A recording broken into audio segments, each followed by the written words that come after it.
Hello, കുറേ പേരുണ്ടല്ലേ Greek യോഗട്ടിൻ്റെ ഫാൻസായിട്ട്. സംഭവമൊക്കെ അടിപൊളിയാണ്. പക്ഷേ 1/2 ലിറ്റർ തൈരിൻ്റെ പ്രൈസിൽ കിട്ടുന്നത് വെറും 100 ഗ്രാം ഗ്രീക്ക് യോഗട്ടാണ്.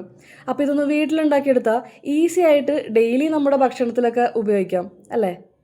ഇതിന് വേണ്ടിയിട്ട് ഞാൻ 1/2 ലിറ്റർ ഫുൾ ഫാറ്റ് മിൽക്ക് തിളപ്പിച്ചെടുക്കുന്നുണ്ട്. 2 മിനിറ്റ് കൂടെ ഇത് ഇളക്കി കൊടുത്ത് വേവിക്കാം.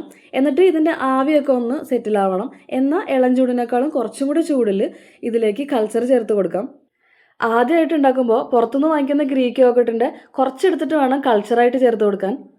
1/2 ലിറ്റർ പാലിന് 1.5 ടീസ്പൂൺ യോഗട്ടാണ് ഞാൻ എടുത്തിട്ടുള്ളത്. ആദ്യം കുറച്ച് പാലിൽ ഇത് മിക്സ് ചെയ്യാം. എന്നിട്ട് ബാക്കിയുള്ള പാലിലേക്ക് ആഡ് ചെയ്ത് കൊടുക്കാം. അതിനുശേഷം ഞാനിതൊരു മൺപാത്രത്തിലേക്ക് പകർത്തി 6 മുതൽ 8 മണിക്കൂർ വരെ തണുപ്പൊന്നുമില്ലാത്ത സ്ഥലത്ത് ഡിസ്റ്റർബ് ഒന്നും ചെയ്യാതെ അടച്ചു വെച്ചു. ഇത്ര നേരം പറഞ്ഞ സ്റ്റെപ്സൊക്കെ കറക്റ്റായിട്ട് ഫോളോ ചെയ്താൽ ഇതുപോലെ നല്ല കട്ടയായിട്ടുള്ള യോഗട്ട് കിട്ടും. ഇനി ഇതിൻ്റെ ലാസ്റ്റ് സ്റ്റെപ്പിലേക്ക് കിടക്കാം. അതായത് നമ്മുടെ യോഗട്ടിൻ്റെ വാട്ടർ കണ്ടൻറ്റ് കുറച്ചിട്ട് അതിനെ ഗ്രീക്ക് യോഗട്ടിൻ്റെ കൺസിസ്റ്റൻസിയിലേക്ക് ആക്കണം. അതിന് വേണ്ടിയിട്ട് യോഗട്ട് എല്ലാം തന്നെ ഒരു ക്ലീൻ ക്ലോത്തിലേക്ക് മാറ്റാം. അതിനുശേഷം അതൊന്ന് കിഴി കെട്ടി 2 മിനിറ്റ് ഒന്ന് ഉയർത്തി പിടിച്ചാൽ ആ എക്സ്ട്രാ വാട്ടറൊക്കെ മാറിക്കോളും. ഇനി ഇതൊരു കണ്ടെയ്നറിലേക്ക് മാറ്റാം.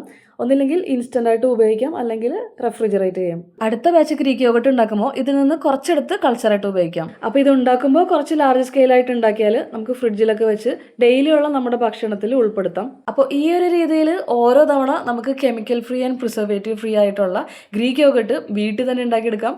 എല്ലാവർക്കും വീഡിയോ ഇഷ്ടപ്പെട്ടു എന്ന് വിചാരിക്കുന്നു. Thank you for watching.